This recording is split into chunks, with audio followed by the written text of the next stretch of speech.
So how you are contributing at BEML? See, I personally look after for the project implementations Okay. and after sales service, business development, Okay. marketing, etc.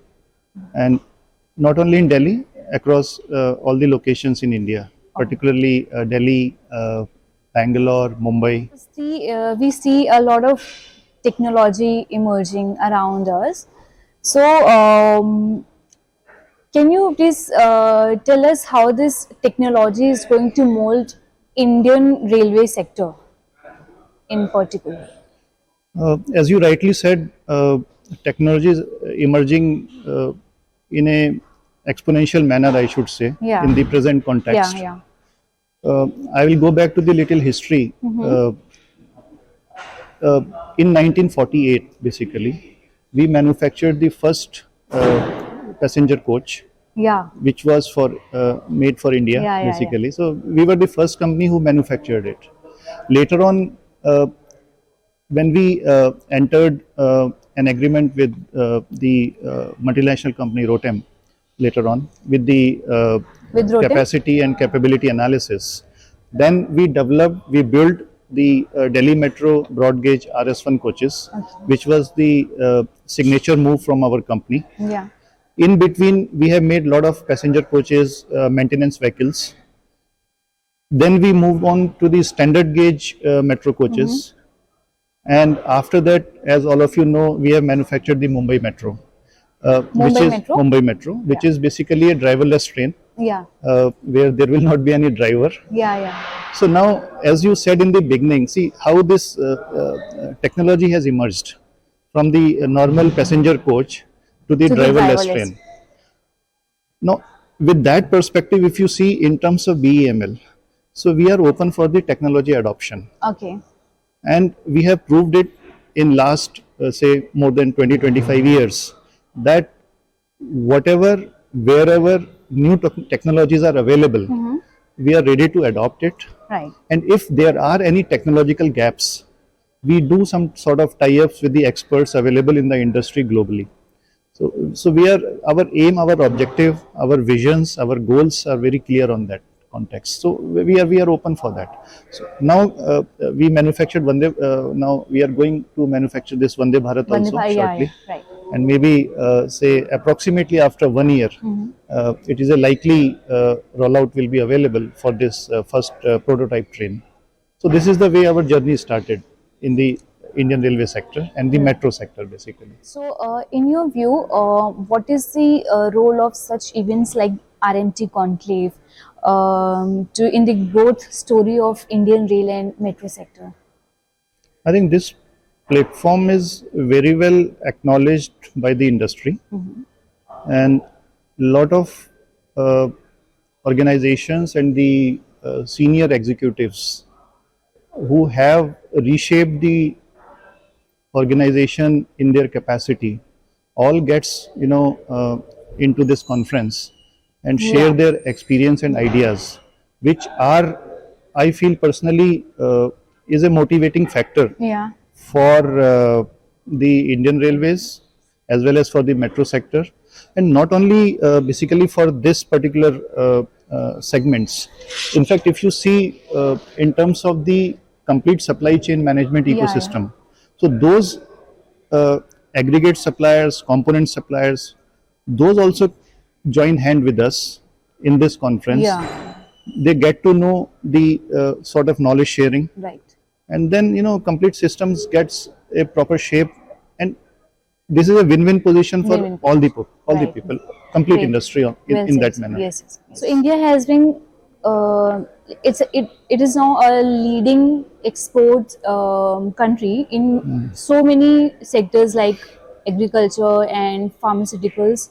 But would you like to suggest some measures to boost exports of Indian rail industry? Yeah, basically, as you may be aware, recently in the month of February or March, we had a sort of MOU with DMRC.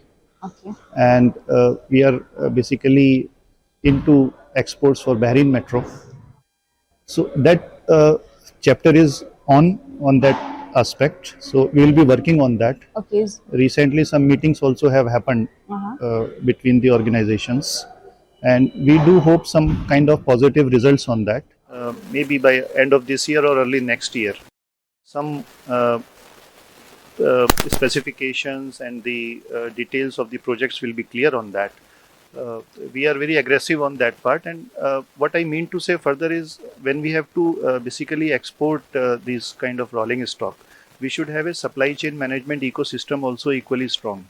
So in that manner also BML is very aggressive, and we want that whoever basically coming with us on board in terms of supply chain, we welcome them, and we handhold them, and we want a good reliable firms which should work along with us in the growth story for exports, for rolling stock, and for other projects as well. So this is our main vision and objective. Of course, it is a government objective also that we have to work on the exports also. The transportation sector in India is one of the major emitter of greenhouse gases. Would you like to share some of the Go Green initiatives BEML has adopted recently? Is metro and railway sector is one of the area where emissions are practically not there. So that is one of the thing where we are basically moving forward on that. And as I said in the beginning also, we have a very good handholding with the metro corporations, especially DMRC, and with the handholding of Dr. E. Sridharan and Dr. Mangu Singh earlier. So we did quite a good things along with them, executed lot of projects, and Mumbai Metro is one of the finest example of the latest technology with the cost optimization, which is the driverless trains. And on the similar ground, we are going to make now Bangalore Metro also. Yes, so these are all driverless trains where a lot of redundancies are available, and in line with that, we are going basically for the safety measures also, where we are going for HL3 EN 45545 safety standards, fire safety standards and all. So that is being basically a part and parcel of the project. Some conditioning monitoring systems are there, ODD, etc. There are a lot of improvements on the bogie side. So lot of capacity building, we have already done it. That is all basically history. If you see last 20 years, starting from, as I said, conventional coaches, now today driverless coaches. So that whatever way we have evolved the design, we have evolved the manufacturing. So our strength is, as I said, manufacturing is a strength for us.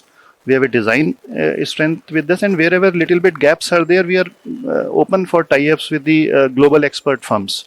So in that manner, we have basically executed all the projects to the satisfaction of the customers, and we are very proud for those projects. Even if you see the Mumbai Metro, you may be seeing and reviewing, and a lot of expressions are coming that riders are very happy with that. So I think it is a good development and a good achievement from our company. Would you like to share some insights on Make in India initiatives and how this drive is accelerating the growth of BEML? We are a government of India company, and these policy reforms which are available basically, we are into that. And in the metro or rolling stock, basically more than 60 to 65% indigenization, we have already done it. And we are further into it. We are going to further improve it on that.